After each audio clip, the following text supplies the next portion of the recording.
Hello, we'll just give a few minutes, a few minutes for others to join in so that people to come. Thank you. Oh boy, I'm already seeing. Okay, let's see. K.D. Deshpande, Patak Abhijit. Hello, Divakar Abhijit. Hi. Hi, Aditi. Hi, Kedar. Travels Thirsty. Hey, hi, Naomi. Nice to see you. We'll just give about a minute or so.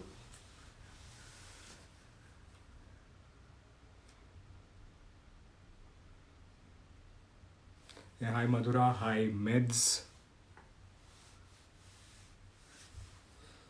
I'm very excited about today's test session. So just give a minute again and then we'll start off. एक 2 minute.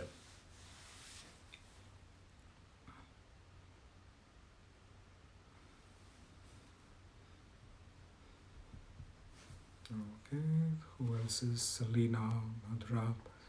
Hi Ritika. I hope you had a very good lunch. I saw some excellent stuff cooking in your kitchen. Hi Malvika.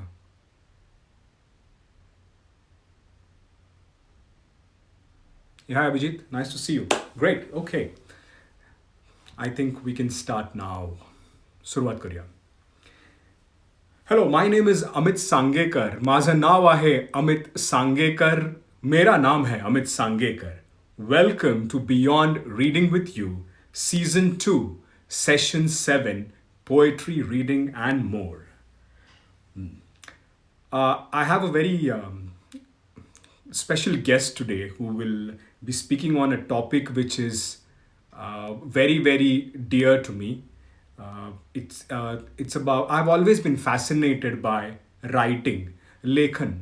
I mean, it could be a writing of all kinds. Need not be a very famous writer. Need not be somebody extraordinary, but writing as a means of expression.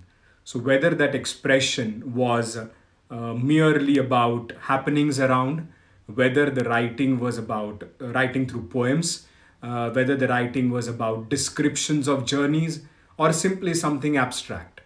And all of these writings have always been either fascinating or inspiring in some way or the other. So I thought, why not today speak about uh, a topic, being a writer, with somebody whom I admire greatly in terms of her style of writing. I have not really known her for a very long time. I have actually known her through somebody. And I should thank Preeti for introducing me to our guest today. But before that, and before we dive into the topic, I have these thoughts in form of a poem by Paul Kennedy. The title of the poem is Sitting Here, Pen in Hand, Brain in Neutral. It goes like this. I want to write a poem, but I don't know where to start. Should it be an ode to love and come straight from the heart? Or should it wax lyrical of sky and moon and stars? Or of planets of our universe, Neptune, Jupiter, or Mars? It could be of the flora or fauna of this our wonderful land, or of walking barefoot on a lonely beach, of kicking up the sand, of countries and of places where the surroundings seem so strange, frozen lands, dense jungles, valleys deep, and of vast mountain range. Rivers along the lifeblood of lands they pass along their way, irrigating crops and refreshing thirsts continually night and day. Or of the sheer beauty of Mother Nature we can experience all around, from the gigantic right down to microscopic, many wondrous things around. Maybe of the sadness felt when the highest price is paid, be it that of unselfish sacrifice of life, or whenever it is made. Well, after all those varied thoughts, I have no idea how to carry on. I only wish I had learned some music and then I would have written a song. That is how writing moves some people. And the person whom we are going to speak to today is exactly that kind of person. Uh, I would only say about her that she is a woman who finds expression for all her creativity through food and writing. Uh, Today we'll focus on her writing today primarily, and she will speak to us about what inspires her, what she wants to say with her writing, and generally what writing means to her and what it has brought to her. So please welcome, and I'm waiting for her. I have sent her the request, hopefully. Hi, Didi. Hi, Didi. Hi, Amit. Kashi आहेस? कशी आहेस? मस्त. Just hold on. Just I think hold we on. are I think getting we an are getting echo. an echo. Aditi, are you on Aditi, are you on headphones? headphones? No, I'm not. Are you still Are getting you an still echo getting from an my echo side? from my side? Uh, Could somebody Could somebody just tell me if just there tell are me if two there are voices two coming? Oh, yeah, there is an echo coming. Oops. Oops. Just hold on, Just Aditi. hold Let on, me Aditi. try Let and me try and take you, take you you, again. take you again. Just hold on.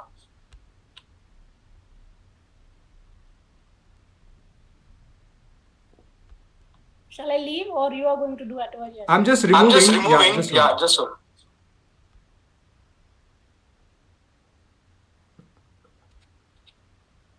Okay.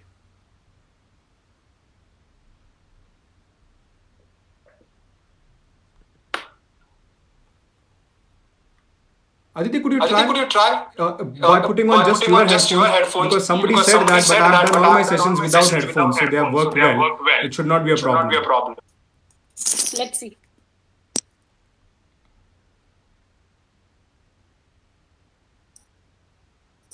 Can you hear me? I can. Are you guys still getting an echo? Just hold on. Let somebody hear us.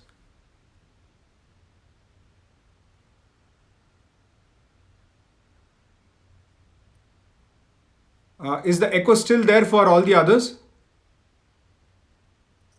Yeah, okay, it's better. Fair enough. Okay, perfect. Thank you so much. Thank you, Rashmi. Thank you, everyone. So sometimes, Aditi, very sorry. I did not want to introduce in this manner. Sorry for the technical this, but so this is Aditi Hiranwar, and I'm not going to give you much introduction. We'll speak about her as we go through this session, and we'll get to know her. I do not want to do a very traditional introduction, but I've always been fascinated by what she writes, how she writes. Her writing manages to connect with people through the kind of words she uses. They literally convey your emotions in a manner you would really want to say it out every time you see them. So, Aditi, thank you so much for joining us today. It really means a lot. And first of all, how are you doing? I'm good, thank you. I'm great. I'm very excited to be on your talk show. Oh my God, And talk show. I feel so big, right? I wanted to feel myself big. So, No, no, very nice. So Aditi, what I'm going to go is I'm just going to go generally right up to uh, before we start about writing. Tell us about tell us a bit about yourself, your childhood, your moving to UK and everything. um, first of all, hello everyone. I'm Aditi. I've spent my childhood in Banda. It's a small village near Goa border. So it's literally on the border. And I did my schooling there. My dad and my mom had a little clinic there. My dad was a doctor there. आणि तशी सुरुवात झाली actually बालपणाची. So कोकणच्या अत्यंत सुंदर वातावरणात, अत्यंत सुंदर Wow. निसर्गात माझं बालपण गेलंय. कैऱ्या, आंबे, काय जे काय असेल ते त्याच्यामध्ये, करवंद, म्हणजे मी काहीही सोडलेलं नाही लहानपणापासून. आणि ती बालपणाची आठवण इतकी अजून मनात आहे की तिथे गेलं की वेड लागतं आणि तिथे नाही गेलं तरी वेड लागतं. Absolutely. No, I agree with तर you. All these, so for people who are listening, one thing which I want to point, Aditi expresses herself most beautifully in Marathi. So what we have agreed to do is Aditi is going to express as she wants, whether in Marathi or in English, and wherever possible, I am going to try and butt in and literally tell you what she means. So currently, she was just speaking about her childhood during her days, where the small things like literally in a small village, whatever joys you could get, and simple joys, which literally do not mean anything maybe right now, but once we sit down and start experiencing them somewhere else or read about them, that is when we start realizing their importance. Yeah. Then came to Pune for my university. I did my engineering in Pune.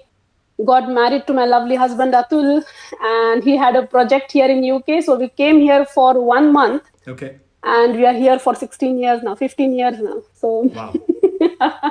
Awesome. so since then I'm here from 2006, I guess. Okay. And I'm a full-time employee. I'm a full-time mom now for the last 6 years. Passionate cook. So I do manage all these things wherever, like, however I can. Perfect. Try to give my Okay. best to everything. So we'll come to the first part, which has always intrigued me. What started your journey of penning down your thoughts, writing? तुझं लिखाण सुरू कसं झालं? Was there a trigger? एखादी काही घडलं?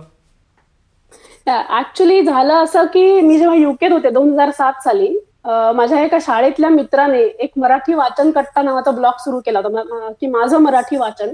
Okay. आणि he had asked me to write about a book, like a परीक्षण. Okay. तर मी ते परीक्षण लिहिलं अनिल अवचटांच्या एका पुस्तकाचं, स्वतःविषयी नावाचं पुस्तक होतं, आणि मला ते प्रचंड आवडलं होतं. कारण ते आत्मचरित्र होतं, पण आत्मचरित्र नव्हतं, कारण it is not a stereotypical आत्मचरित्र. Okay. तर त्यांनी स्वतःच्या शाळेचं जीवन, मजा केलेली, कॉलेजमध्ये केलेला दंगा, केलेल्या चुका, मुलींचं संगोपन, हे सगळं लिहिलं होतं. The best thing which was struck with me was the reason of his writing this book. त्यांनी सांगितलं होतं की मी हे पुस्तक लिहिलं ह्याच्यासाठी, हेतू माझा असा आहे की माझ्या हातून बऱ्याच वेळेला कळत नकळत चुका झाल्यात, अनवधानाने चुका झाल्यात, ज्याचा सल माझ्या डोक्यात राहिलाय, त्या मी सुधारू शकत नाही कारण ती वेळ गेली आता. बरोबर. पण तो सल डाचत राहतो आणि तो आयुष्यभर डाचत राहू नये म्हणून मी त्या लिहिल्या, आणि त्या जगासमोर कबूल करून मला फार छान वाटलं आणि मला खूप शांती मिळाली. The thing is, at the same time 2007 माझ्या वडिलांना जाऊन जवळजवळ 4 वर्ष होत आली होती, पण I was still in that grief. I was not able to come out of it. I really tried everything, पण मला जमत नव्हतं, बिकॉज त्यांना इतक्या वेदना झाल्या होत्या आधीचे 4 वर्ष जायच्या आधी, की त्या मला रात्र रात्र त्रास द्यायच्या, की का the person like him, why did he had to go through all this things, अशा ह्याने मी अस्वस्थ व्हायची. पण ह्या पुस्तकाचा हेतू वाचल्यावर मला लक्षात आलं की if Anil Avchat can get away, not get away, but ती त्यांची सल मांडून, करेक्ट, जगासमोर मांडून जर त्यांची ती सल जात असेल, तर वाय शुडंट आय ट्राय. माझ्या दुःखाची जी सल आहे ती जर मी मांडून मोकळी केली आणि जगासमोर मांडली, तर मे बी मला पण अशी शांती मिळेल जी मी शोधतेय. कारण अतुल बिचारा खूप, म्हणजे एकूणच मी जशी होत होते खूपच डिस्टर्ब करत होतं मला. So that day I started writing about the whole thing which I want, with the whole family went through आणि ऑल दिस थिंग्स. आणि मी ते मांडलं, ब्लॉगवर पब्लिश केलं, आणि त्या रात्री मी शांत झोपले. वाव. आणि that was my trigger, like that grief, आणि ते जगासमोर मांडून. आणि तिथे मला ते हे सापडलं की म्हणजे फक्त पेपरवर लिहिणं पण नाही, ते मोकळेपणाने सगळ्यांसमोर मांडलं, काय फरक पडतो, हे काय लपवायची गोष्ट नाहीये. आणि मी ती मांडली आणि it really work for me. It's like मी ते सगळ्यात असे मोकळे झाले. Absolutely. No, just to tell everybody the gist of that is one is something which she was told to write about on an autobiography, but the person who actually wrote that autobiography wrote it from the point of putting down his mistakes, literally. So that is what that person was doing. And for Aditi, a personal tragedy which she was trying to get out of, and somehow she found that through writing. And which is amazing, because I've always wondered with every writer or anybody who writes anything which is good to read, as to what makes them write. And these triggers can be so different for everyone. So for you, possibly one of this incident which happened with you, it could be for somebody, it could be a pleasant incident for somebody which could Yes. start. It could be just a happening which happened in front of you right there, and people continue to start. A lot of times I think people, लोक थांबतात, लोक लिहित नाहीत किंवा ते विचार करतात, अरे मी लिहिलं तर काय होईल, म्हणजे कोण वाचणार आहे. म्हणजे रादर दॅन थिंकिंग की मला कोण वाचेल, मला काय वाटतं हे वाचणं, हे जास्त महत्वाचं आहे. आणि आय थिंक ते तू बरोबर, म्हणजे I mean the way you started off, and I think the way it connected with people also. I am sure, because how did you keep on going after that? Because if I were to ask you now after that, see that started your writing. How did you keep on writing? What was telling you to keep on going? त्याच्यानंतर मी लगेच 2च blogs लिहिले होते खरं तर, which was on like how I was missing Diwali from India. Okay. So that was one of the that was very dear to me. Being with a family, with my family, and have that fun at Diwali. So I wrote that. पण नंतर ते थांबलं होतं, थोडंसं कमी झालं होतं. पण unfortunately other 2 tragedies came my way. Oh. आणि it started again. It's like again I remembered, I think I need to write. आणि मी ते परत सुरू केलं. माझा भाऊ अचानक एका दिवशी just passed away. आणि the whole, like you can imagine, he was 35 and he passed away all of a sudden one night. Understood. Yeah. आणि त्याच्यानंतर परत the whole thing got me like, okay, मला लिहायला पाहिजे परत. आणि मग परत ते मी लिहायला लागले. मग त्याच्यानंतर मात्र मी थांबले नाही. I didn't wait for another tragedy to come towards my way. त्याच्यानंतर कुठेतरी ते सापडलं की जे काही वाटतंय, जे काही मनात येतंय, समोरचं जे काही दिसतंय, ते लिहित राहायला पाहिजे. आता तर मला असं सापडलंय की writing is the thing wear I find my expression. कारण माझं बोलणं बघितलंच तर माझं बोलणं आणि लिखाण ह्याच्यात खूप फरक आहे. मी बोलायला लागले की मला फक्त हसू येतं, मला खूप विनोद करायचे असतात, मला काय काय करायचं असतं. पण माझं लिखाण हे कम्प्लिटली अपोजिट आहे. त्याच्या म्हणजे आम्ही व्हेरी लाईक खूप संवेदनशील लिखाण होतं माझं. कारण जे काय आत साचलेलं असतं ते बाहेर येतं. आतमध्ये असणारी खळबळ ही विदाऊट रंगरंगोटी बाहेर येते, काहीही न बाळगता जे काय आत आहे ते बाहेर.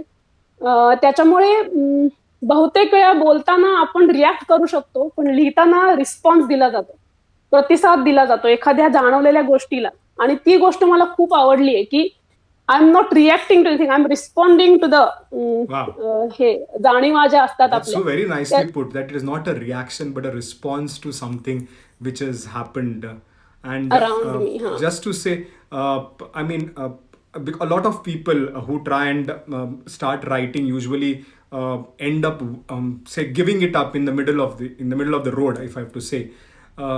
And then there is very little, they say that it was just a one time thing, माझ्याबरोबर एकदाच झालं, आता मला परत काही वाटत नाही.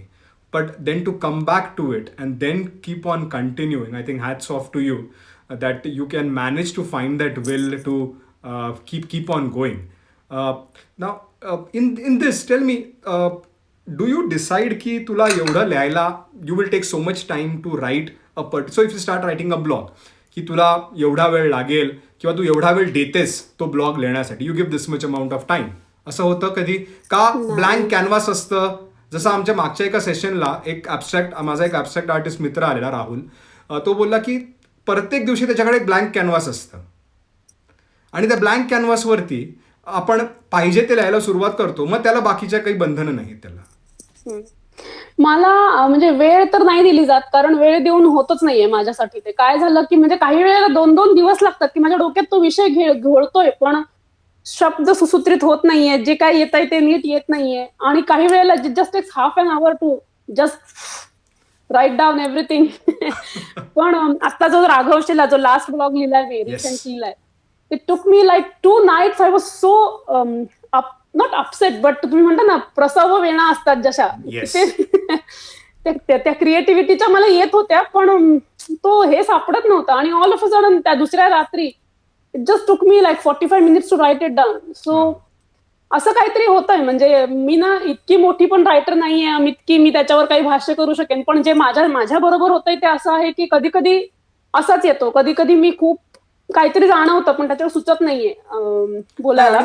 As you said, की I mean, you do not consider yourself a big writer. For us who read it, आम्हाला माहिती आहे तू केवढी छान लिहितेस.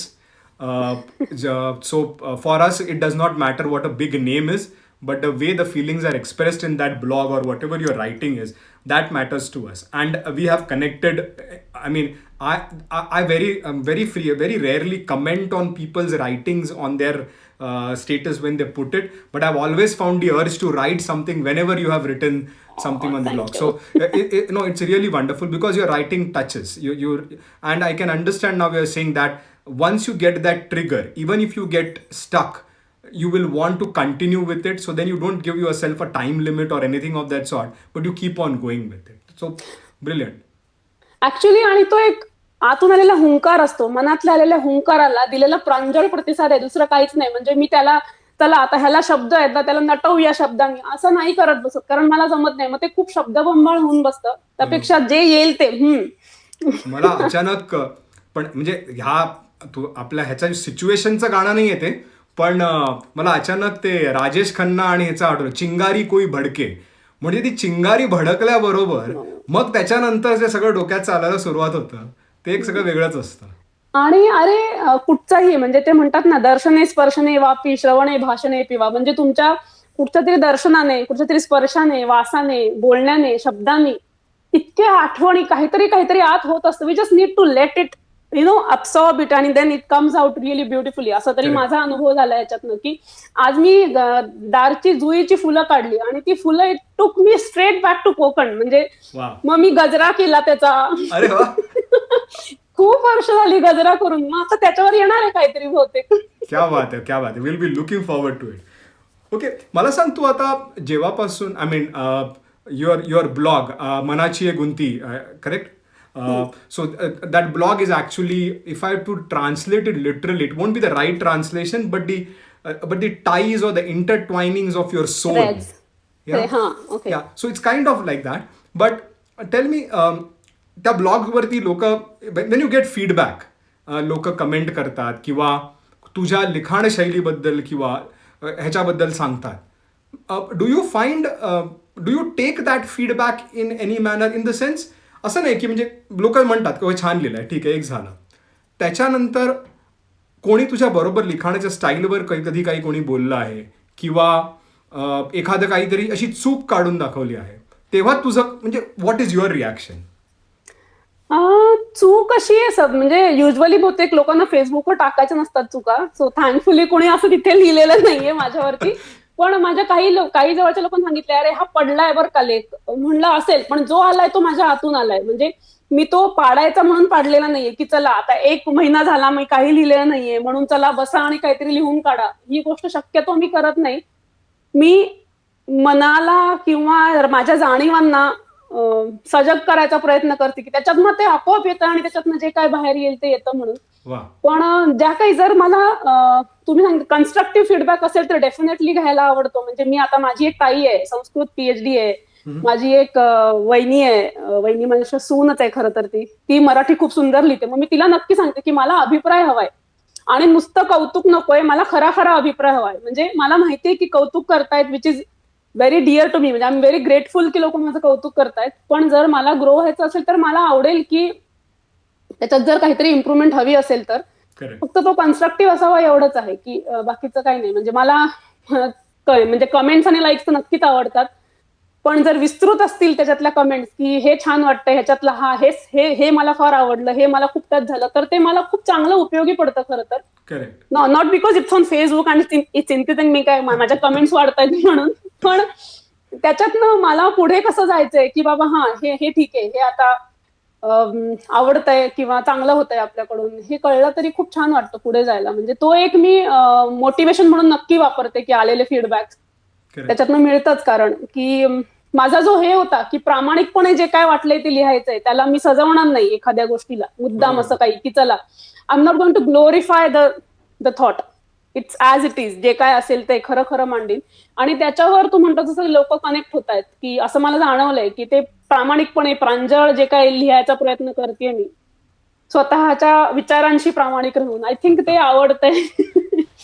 नाही, खरंच मी प्रश्न पण त्याच्यामुळेच विचारला, कारण की तू जनरली जे लिहितेस ह्या तुझ्या आठवणी असतात किंवा त्या आठवणींवरून तुला जे काही आता वाटतंय त्याच्यावर आहे. काही लेखक असे असतात जे आता आपल्याला लिहायचं आहे म्हणून ते लिहितात.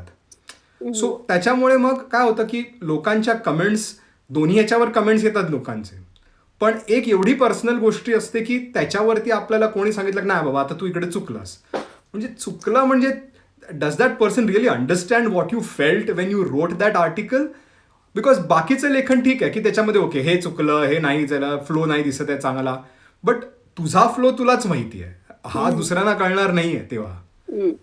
सगळ्यांची एक मेनली कमेंट आली की मी बऱ्याचशा व्यक्तिरेखा लिहिल्या आहेत, म्हणजे थँकफुली माझ्या आजूबाजूला इतकी इतकी इन्स्पिरेशनल लोक होती ना, वावरली आहेत, की त्यांच्याबद्दल लिहिणं is inspiration again to me, की ते जे जगलेत ते जगायला किंवा ते इतरांना दाखवायला की अरे असंही स्वतःच्या पुढे जाऊन बघणं करू शकली लोक, आणि आपण ते करायची गरज आहे, तर आपण अशा मोठे होऊ, as a person will grow out of it.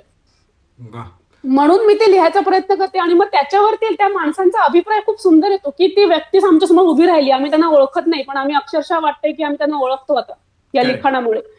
So ते खूपच छान होते की मग असं कुठेतरी वाटतं की अरे हा येत आहे, त्या व्यक्तीचे पैलू मला मांडता येत आहेत हळूहळू. So one of the things which Aditi and which she mentioned right now, which she does very well, is describe people. I'm not saying in a very bad manner, but she describes them very nicely. She constructs. So if you really want to say no about a person, I think you should take Aditi for a meeting. She will describe an entire everything about that person in such lovely language. That the person will stand in front of you literally. Here Preeti is saying something. तुझा राघवशेला इतरांसाठी खूप महत्वाचा आहे. Metaphoric representation of a target or a goal. Super inspiring. Very true, Preeti. I agree with you. Incidentally, this is the Preeti because of whom I know this Aditi. So yeah, so correct. Actually त्या राघवशेल्याची अजून एक गोष्ट आठवली मला. जी ताई मी म्हणली doctor Anjali पर्वते, ती चिंतन लिहिते. अगं सगळ्यांना जर माहिती असेल तर आकाशवाणीवर सकाळी रोज आय थिंक 6:30 का 7 वाजता चिंतन असतं पुणे आकाशवाणीवर, तर ते चिंतन ती लिहिते बऱ्याच वेळेला. तर तिला ह्या राघव शेल्यामुळे तिचं चिंतनाचा विषय सुचलाय. सो मला असं वाटलं की वाव, म्हणजे this is like something. I was really flattered ते ऐकल्यावर. ती म्हणाली की अगं आता तुझ्या राघव शेल्यातून माझा काहीतरी चिंतनाचा विषय सुरू होणार आहे आता. क्या बात आहे. Very good. मला सांग, तुझ्या म्हणजे 1-2 गोष्टी, तू जेव्हा लिहायला सुरुवात केलंस तेव्हा तुझ्या घरच्यांना काय वाटलं, आणि आता जेव्हा असं कंटिन्युअसली लिहिते तेव्हा त्यांचं काय, म्हणजे what is their reaction? Actually मी जेव्हा बाबांच्या विषयी लिहिलं तेव्हा माझा भाऊ होता, दादा होता, आणि त्याला ते इतकं आवडलं. मला म्हणला अरे तू काय उभं केलंस ते सगळं, त्याच्यातनं तो इन्स्पायर झाला आणि तो ब्लॉग लिहायला लागला. वा. हो, आणि तो म्हणला की मलाही, कारण आम्ही काय होतं ना, आमची खूपच चौघं, आई बाबा मी आणि दादा, it was very well net family. म्हणजे रोज संध्याकाळी जेवायला बसल्यावर गप्पा, ह्या तुझ्या जीवनात काय चाललंय माझ्या, म्हणजे तेव्हा जीवन नाही म्हणायचो आपण, पण शाळेत काय झालं, बाबांच्या पेशंट्स काय आले, त्यांच्या मजा मजा, आणि ते खूप विनोदी बोलायचे. म्हणजे त्याच्यातनं ते सगळं, आणि जाता जाता आम्हाला असे पिचक्या टाकायचे की हे करू नको आणि करू नको असं नव्हे, ते असं मला वाटतंय की हे नाही केलंस तर बरं होईल, मी असं तर मी असं केलं असतं. सो ते त्यांची ती हे मारायची स्टाईल. सो आय विश की त्यांनी, खरं तर माझ्या वडिलांनी हे वाचलं असतं मी जे काय लिहिलं ते. दादांनी वाचलं, म्हणजे बरं वाटतंय मला. आईने आणि दादांनी थोडंफार तरी वाचलं, पण आताच ते तिघं तर नाही वाचत आहेत, पण अतुल आणि माझी जी एक्सटेंडेड एवढी मोठी फॅमिली आहे, सगळे माझी भावंड, माझे कझिन्स, माझ्या मावश्या, माझे मामा, चुलत भाऊ, चुलत बहीण, सगळेच जण, म्हणजे सगळे जण ते वाचतायत, आते भाऊ, आणि आता जे हजर आहेत सगळे ऍक्च्युली मला दिसतायत माझी भावंड आणि हे. तर त्यांच्याकडून पण खूप, म्हणजे आता मी हे जेव्हा सांगितलं की तू ज्या ह्याच्यावर मी येते, तेव्हा त्यांना फार आनंद झाला होता की हे खूप छान होतंय. आणि सो या त्यांच्याकडून कौतुक. म्हणजे मी नेहमी म्हणते की घरची शाबासकी ही मिळाली तर पुढे जायला अजून मजा येते, तसं होतं. म्हणजे माझा लेख आता राघव शेल्याबद्दल मी थोडीशी हे होते की अतुलला म्हणलं तू वाचून बघतोस का, कसं वाटतंय, आणि मग त्याच्याकडनं क्वालिटी कंट्रोल पास झाला तर मला चिंता नसते. Nice. No, but it is right. You need quality control at times, and whether it is from people who are close to you, whom you trust, who know you, who will give you an unbiased opinion of what you are writing about or what your expressions are.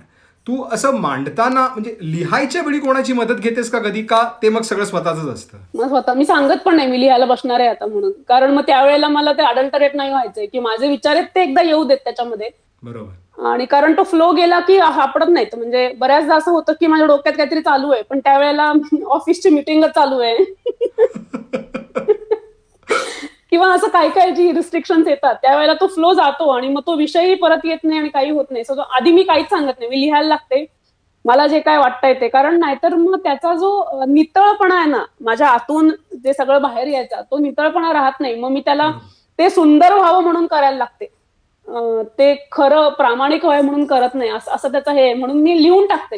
लिहून टाकल्यावर मग एखादा शब्द इकडे तिकडे hardly any म्हणजे तसे changes करायला लागतात. युजली करते रादर मी.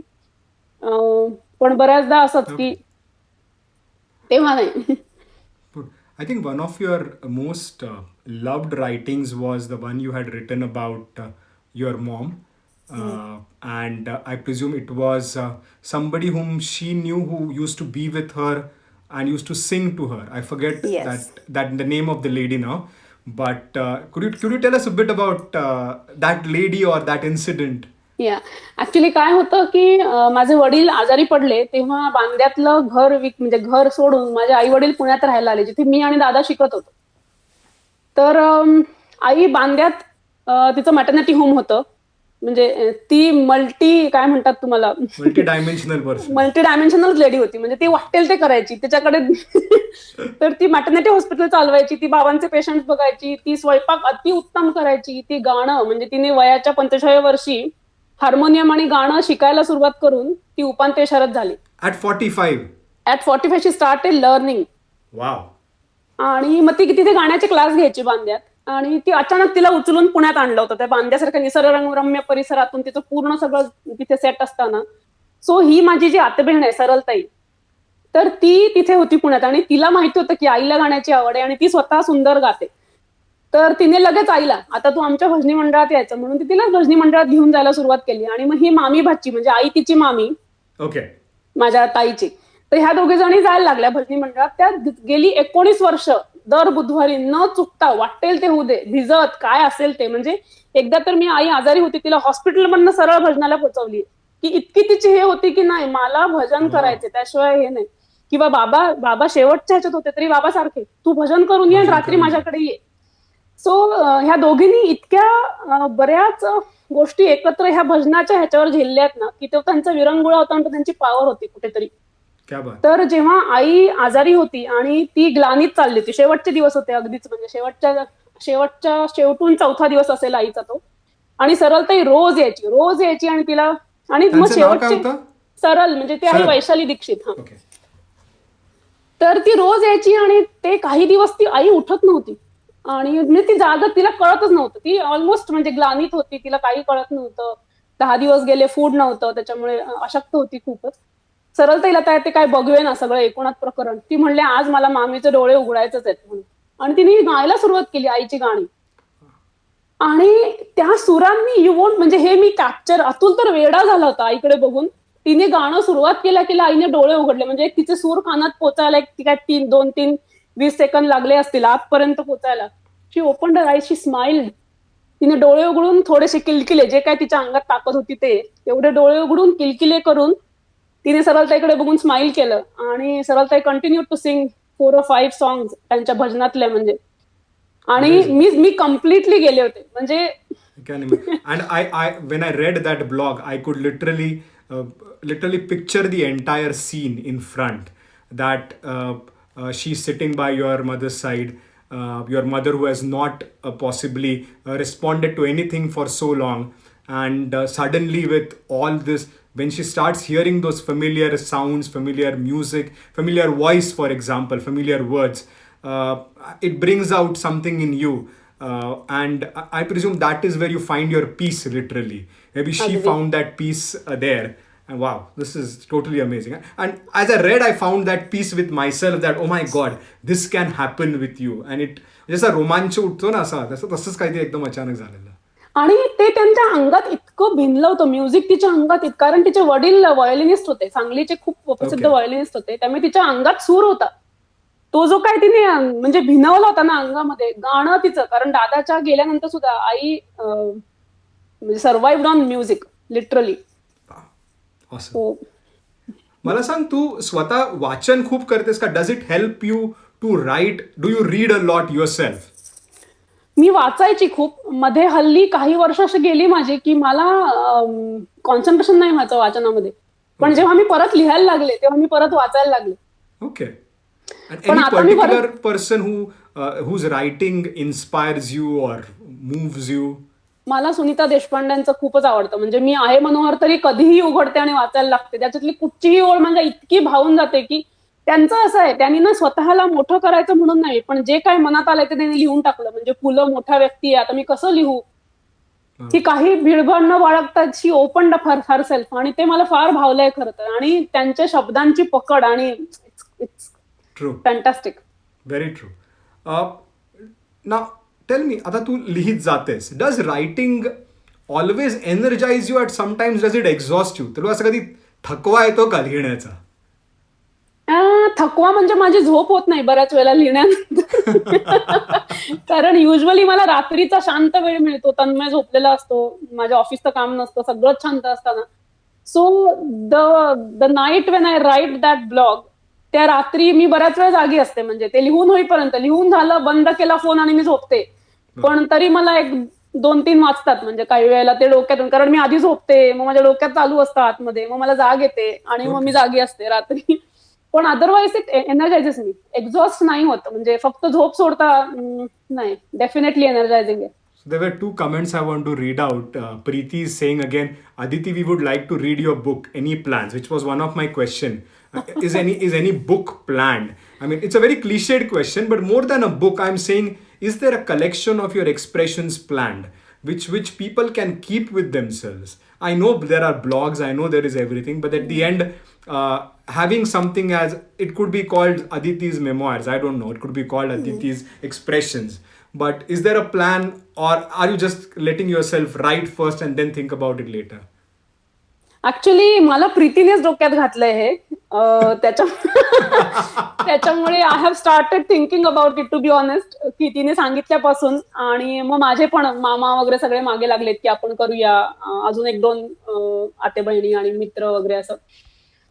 तर मला खरं तर तू आत्ता जे म्हणलंस ना, मला त्याने सुद्धा खूप छान वाटलं की अरे हा, कलेक्शन. म्हणजे मी जसं आता सुनीताबाई उघडते आणि कधी पण वाचते रात्री उघडून, तसं काहीतरी मिळालं तर. And that is that's a good thought actually. That gave me a little bit more push की मी पुस्तकाकडे बघितलं पाहिजे. Shrihari Parvate, I presume he is saying, हीच संगीताची ताकद आहे. I think is referring to the previous discussion you had, but correct, खरंच संगीताची ताकद आहे, बरोबर बोलले ते. असंच होतं. Is there anything which blocks you from writing? म्हणजे आता तुला वाटतं आता मी नाहीच लिहू शकत, झालं आता काहीतरी डोक्यात आलंय आणि आता पण माझे शब्द निघत नाही, असं कधी होतं? शब्द निघत नाही असं 1-2दा झालं मला. म्हणजे कौशिकी चक्रवर्ती मला प्रचंड आवडते ऍज अ सिंगर, आणि तिच्याविषयी मला खूप लिहायचं होतं. मी लिहायला घेतलाय 4 वेळा तो ब्लॉग, पण माझा पूर्ण नाही झालाय अजून. काही वेळेला वेळेमुळे, की जेव्हा ते डोक्यात होतं तेव्हा मला वेळ नाही मिळाला ते बाहेर काढायला. आणि मग जेव्हा मी लिहायला बसली, अगदी चला आता मी लिहिते, आणि तेव्हा मला काहीच सुचेना. म्हणजे त्या इंटेन्सिटीने ते सुचेना, ज्या इंटेन्सिटी मला जाणवत आहे आतमध्ये. सो मग उगाच लिहून काढण्यात काही पॉईंट नाही, म्हणून मी तो आत्ता तरी बाजूला ठेवलाय. पण असं एखादाच झालाय की मी तो सोडून दिला आता, की नाही ह्याच्यावर मी नंतर लिहिते, आता हे नको लिहायला असं म्हणून. पण अदरवाईज मला वेळेचं रिस्ट्रिक्शनच बऱ्याच वेळेला ब्लॉक करतं लिहिण्यापासून. की मी जसं मगाशी म्हणलं की मी ऑफिसच्या मीटिंगमध्ये, आणि तिथे मला अचानक काहीतरी डोक्यामध्ये की, आणि तेव्हा खूप द्विधा होते, आय मीन डिलेमा, की तिथे लक्ष देऊ. ऑब्व्हियसली मला तिथे लक्ष द्यायला लागतं. किंवा तन्मयत काहीतरी हवंय, मला फूड म्हणजे प्रिपेअरच करायचंय, कुकिंगच करायचंय, बऱ्याच गोष्टी अशा होतात की टाइम रिस्ट्रिक्शन काही वेळेला मला बाकीच्या जबाबदाऱ्यांमुळे. Your brain should have a cloud drive or something where you can put your thoughts there for some time and then retrieve them whenever you want to in the same manner, because काही वेळी ते विचार असतात पण ते त्याच प्रकारे परत येत नाहीत ज्या प्रकारे आपण त्यावेळी विचार केलेला असतो. नाही येत ते शब्द, परत सापडत नाहीत. मला अतुल बऱ्याच वेळेला म्हणतो की तू रेकॉर्ड करून ठेवत जा, पण इतकी मजा आहे ना, ते रेकॉर्ड करायला पण मला येत नाही, मला लिहायलाच येतात ते. ट्रू. मला सांग, डू यू दोन, आता हा क्वेश्चन एक्सपेक्टेशन, अपेक्षांबद्दल आहे. Do you expect anything from your own writing, and after you have written do you expect anything from the reader? छान म्हणलं पाहिजे बास. नाही, ऍक्च्युली माझ्याकडनं माझी एवढीच, म्हणजे मी स्वतःला जे सारखं सांगते की मला माझ्या विचारांशी येणाऱ्या प्रामाणिक राहायचंय लिहिताना. मला माझे, कारण माझी जी फॅमिली गेली आणि त्यांच्या बरोबरच्या आठवणी ते नाहीयेत म्हणून मला त्याला ग्लोरिफाय नाही करायचंय किंवा आज हे सगळं चांगलंच होतं. कारण ते खूप साहजिक असतं की बरोबर. एव्हरीथिंग ते नाहीयेत म्हणून मग मला असं त्यांची प्रत्येक गोष्टच खूप भारी होती असं नाही होत. म्हणजे ट्रू. जे काय आहे ते तसं तसं आलं पाहिजे, ही माझी डेफिनेटली एक्सपेक्टेशन आहे की त्या प्रसंगाशी, घडलेल्या प्रसंगाशी आणि त्या व्यक्तीशी किंवा ज्याच्याविषयी मी लिहितेय त्या आठवणीशी मला प्रामाणिक राहायचंय. हे डेफिनेटली माझ्याशी एक्सपेक्टेशन आहे. आणि नसेल राहता येत तर लिहू नकोस, पण जे लिहायचे ते प्रामाणिकपणेच लिहायचंय असं एक एक करेक्ट. हे मी नक्की ठेवलंय. रीडर्स कडनं एक्सपेक्टेशन असं खरं तर नाहीये, कारण मी म्हणजे मला लाईक्स आणि कमेंट्स सांगितलं मला खूप आवडतात वाचायला, कारण that is again that motivates you. काही नाही करेक्ट. म्हणलं तरी खरंच मोटिवेट्स यू. पण अपेक्षा असं नाहीये म्हणजे छडी मारून आम्ही तुला हा लेख आवडलाच पाहिजे असं असं नाही होत. मला त्यांच्याकडनं वेगवेगळे विषय सापडले तर फार मजा येईल. म्हणजे आता जसं प्रीतीने मला पुश केलंय की बुक लिही, किंवा तू आता म्हणालास की बुक लिहिल्याने असं होईल, ते डेफिनेटली अशा गोष्टी मला खूप आवडतील ज्या मोटिवेट करतील मला ओके. पुढे पुढे जायला. This is a random question. If you could tell your younger self something about writing, what would it be? बापरे. Other मला than अजूनही write more, okay? We know that you should write more. That we know. Actually I am my younger. मी अजूनही त्याच स्थितीत आहे फुलण्याच्या, त्याच्यामुळे Okay, what we'll do is we'll park that question saying you are a young writer. Okay, that's what we'll keep it. So you're still young there. Yes, Okay. Definitely. आणि I want to be young like that, so I learn more. True. No, true.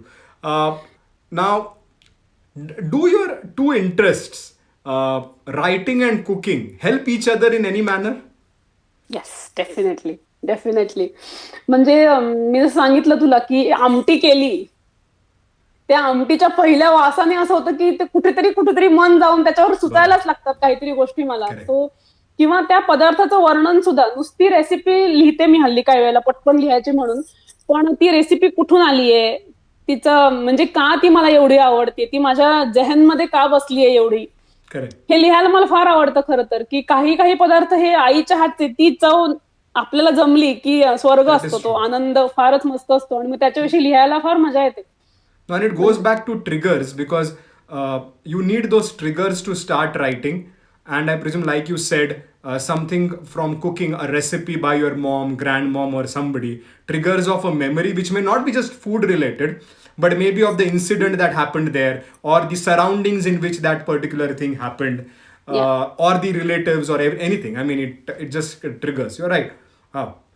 आणि okay, तू असं कधी असं सोडून दिलंयस का आणि किंवा फेकून दिलंयस की आता नाही सगळं बकवास आहे, मी हा आर्टिकल नाही कम्प्लीट करू शकत, त्याच्या पुढे नाहीच, असं कधी केलंस? बकवास असं म्हणून नव्हे, स्वतःच्या इनकेपेबिलिटीमुळे ठेवलाय. जसं म्हणून तुला सांगितलं की कौशिकी चक्रवर्तीचा मला लिहायचा आहे, की मी इतकी मेस्मराइज्ड आहे तिच्या गायनाने, पण अजूनही मला ते गायन शब्दात पकडता नाही येते. म्हणजे गायन नाही पकडू शकणार आहे मी, पण त्याच्यामुळे मला जे काय वाटतंय ते मी लिहू नाही शकत आहे. सो मी तो बाजूला ठेवलाय. पण थँकफुली आता मी फोनवर लिहिते, त्याच्यामुळे फोन फेकून द्यायची माझी हिंमत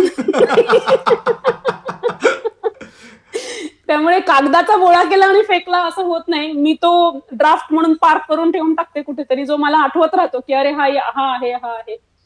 पण बकवासपेक्षा असं मी असं म्हणलं की माझी इनकेपेबिलिटी मला जाणवते की अरे नाही जमते आता. हा प्रश्न तुला मुद्दाम विचारला कारण जो ऍबस्ट्रॅक्ट, माझा मित्र ऍबस्ट्रॅक्ट आर्टिस्ट जो मागच्या सेशनला होता, तो बोलला की त्यांनी जवळपास आतापर्यंत 200 अधिक पेंटिंग्स त्याची स्वतःची टाकून दिली आहेत. ओके, की ती पेंटिंग्स त्याला एंडला he felt that these are not worth it, these are not my ideas which have come out very clearly. They could have been much more better, but they are not more ideas. At the same time, his sister was there on the session. His sister wrote saying that ह्यांनी अशीच 1000 paintings टाकून दिली आहेत म्हणून, जी आम्हाला चांगली वाटतात. Which is where the perceptions differ literally, की तुला जे चांगलं वाटतं ते परहॅप्स तुला चांगलं नाही वाटत, ते दुसऱ्यांना मे बी खूपच छान वाटत असेल, but for you maybe it is incomplete or it is not yet up to the mark at which you have written. असं असू शकेल, पण तो पूर्ण तरी somebody who wants to be a writer or maybe writes occasionally, do you think if they do not feel an emotion very strongly can they still write about it? ते लिहू शकतील त्याच्याबद्दल? ते लिहू शकतील, ते इफेक्टिव्ह होईल का नाही माहित नाही. कारण तुला बघितलंस तर it depends upon again what they are writing about. Yes. कारण जर प्रोफेशनल रायटिंग असेल तर इमोशन नसतील तरी काही फरक पडणार नाही. पण जर बाकी सगळं एम्पथी असल्याशिवाय लिहिता, म्हणजे मी इमोशन पेक्षा म्हणेन की एम्पथेटिक नसाल तुम्ही तर लिहिणं फार अवघड आहे, जे लोकांना कनेक्ट करू शकतं. कारण सो ट्रू. त्याच्याशिवाय म्हणजे मला तरी असं होतं की if I don't put my self in somebody else's shoes, मला ती संवेदना जाणवणारच नाहीये की ते काय वाटू शकतं. आणि जर ते नाही कळलं तर तू कॅरेक्टर उभंच नाही करू शकत, मग ते कॅरेक्टर खूप शॅलो होईल. Anil Pendse, who is here, is asking, does it make you write more because of mainly staying away from family and friends here in UK? तोही एक भाग आहे खरं तर. कारण जसं म्हणजे अनिल पेंडसे माझ्या आतेभावाचा मुलगा आहे, माझा भाचा आहे हा. आणि आम्ही सगळे म्हणजे खूप एकत्र होतो, खूप दंगा, खूप मजा, सगळेजण आम्ही असे 50 लोक एकत्र जमायचो, म्हणजे सारखंच आहेच. सो तो एक भाग होता, आहे, नक्कीच आहे की मी लांब आहे. पण ट्रिगर माझा ज्याने झालाय ती लोक मला परत भेटणार नाहीयेत. सो मी युकेत असते किंवा पुण्यात असते तरी बहुतेक हेच घडलं असतं की I miss them a lot, I miss them so much, की ती तिथून बाहेर आलं. आणि मग आता माझं काय म्हणतो, जाणीवा नेणीवा उघडे आहेत की जे काय समोर जाणवतंय ते मी लिहितेय. I think the door has opened now. So now it's about you churning out as many ideas as you can in different ways. So, and I really hope you keep writing. The kind of insights which we have got from you today are really amazing. For you, it may have seemed literally a casual talk, but the kind of stuff I have personally taken away from this is a lot. And I really identify with it because at times you do not know where to start, what will enable you to start, and then you find that trigger, but then somehow you let go of that trigger. मग आपण चालू नाही ठेवत, किंवा आपण म्हणतो की नाही ह्याचा काय उपयोग, ह्याला आवडेल का त्याला आवडेल का, ह्याच्यामध्ये अडकतो आणि मग आपलीच कला आपली कुठे ना कुठेतरी नाहीशी होते, हे आपण विसरून जातो. मग आम्हाला तुझ्याकडून एक कविता ऐकायची आहे, जर तुझ्याकडे आज असेल तर. आहे. मला तुमच्याकडे कविता असतात तेव्हापासून, म्हणजे तू जेव्हा कवितांचंही सुरू केलं तेव्हापासून मला एकदा वाटत होतं की अरे मी ते कविता वाचली पाहिजे. प्लीज. तर मी एक मिनिट उघडते.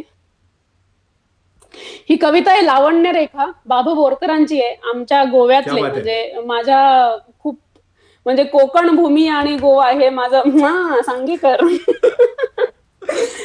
सो आणि हे मला आवडली पण एक खूप कविता, कारण त्याच्यामध्ये जी रूढार्थाने देखणे पण किंवा जी ब्युटी म्हणतो ह्याला त्यांनी खूप वेगळा अर्थ दिलाय.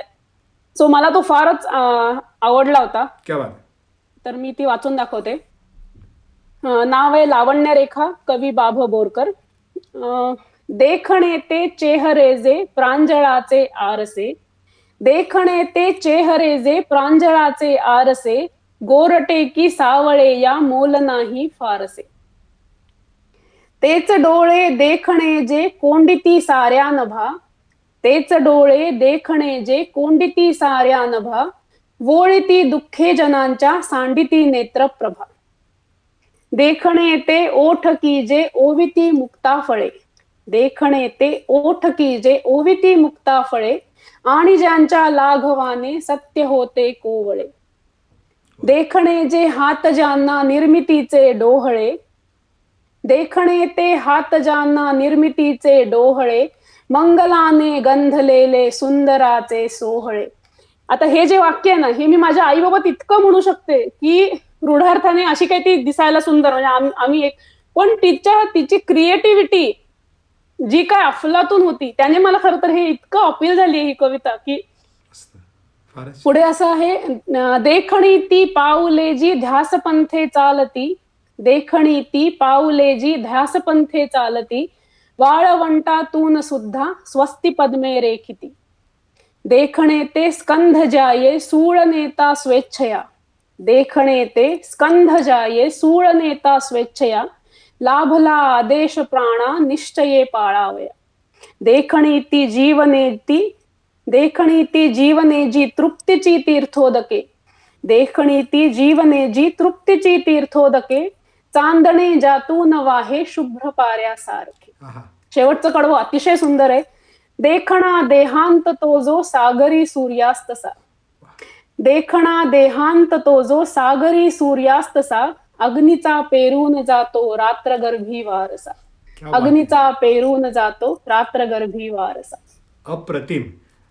मी आपल्या I just translated my translation will not be as good as the way she read it out. Okay, so these could be some of the words could be literally translated, but in the first few paragraphs the poet actually uses various elements of the human body to describe certain things, and in the end he comes to those two unmistakable truths, life and death, and explains something. In the first lines he explains about the faces which are genuine despite their color. They could be white, they could be black, they could be dusky, are the beautiful faces. Genuine faces are beautiful. Then he goes on to the eyes which are visionary and they feel sorry or they have empathy by seeing others' misery are the ones who are the beautiful eyes. The lips, then he goes on to lips which speak well and by whose sweetness truth becomes tender are beautiful lips. Hands which are creative and engaged in activities exhibiting fragrance, purity are beautiful hands. Footsteps, when you have a mission, walking on some kind of a path, and even if you are walking through the most horrible conditions, the poet here uses desert to explain that, they leave good footprints. Footsteps, which mission will leave good footprints, these are the beautiful footsteps. Arms which carry the burden willingly and follow the orders with conviction are beautiful arms. And in the last two lines, the lives which are content and are full of light are beautiful lives. Death, which is like a sunset and which leaves the light of motivation in darkness, is the beautiful death. Awesome. अप्रतिमच. खूपच छान. Hats वा off वा to सगळ्यांनीच. तू बघ बघ बघ सगळे comments तुलाच मिळतात आहेत. अप्रतिम अप्रतिम. हे तुझं दुसरं नाव पण आलं इकडे. तुला सगळेजण मोनू हाक मारतात. मोनू म्हणतात. मला घरी माझं माहेरचं नाव मोनाली आहे. अच्छा. माझं लग्नानंतर अदिती झालंय. Aditi, this has been an absolute pleasure. खूप Thank you. खूप खूप थँक्यू. खूप खूप धन्यवाद. तू आम्हाला आज वेळ दिलास त्याबद्दल खूप खूप धन्यवाद. तू लिखाणाबद्दल बोललीस त्याबद्दल तर अजून जास्त धन्यवाद. आणि खूपच छान वाटलं. कविताही छान होती आणि तुझे विचार पण तू आमच्यासमोर मांडलेस त्याबद्दल खूप धन्यवाद. थँक्यू. तू ऍक्च्युली माझा हा पहिला प्रयोग आहे खरं तर लाईव्ह वर असं काही बोलायचा, कारण मी कधीच कुठेही बोलत नाही वर उभं राहून. मी खाली बसून दंगा घालते. सो नाही, तरी आपण तुझ्या दुसऱ्या 2 कलांबद्दल काही बोललो नाही आताच. म्हणजे एक तर कुकिंग आहे आणि दुसरी आता मी सांगू की नको माहित नाही मला, पण ठीक आहे ती कधीतरी आपण त्याच्याबद्दल पण बोलू. तुझ्या गायकीबद्दल असं खूप लोक म्हणतात काय काय, तर त्याच्याबद्दल आपण भजन I think particularly. But yes, we would definitely love to have you sometime again. Thank you so much. It was really nice speaking to you. And I hope you take care. आणि घरच्यांना पण सगळ्यांना हाय सांग. Okay? And take care. Thank you very much Amit. Okay? Thanks. Thanks. Bye. Bye.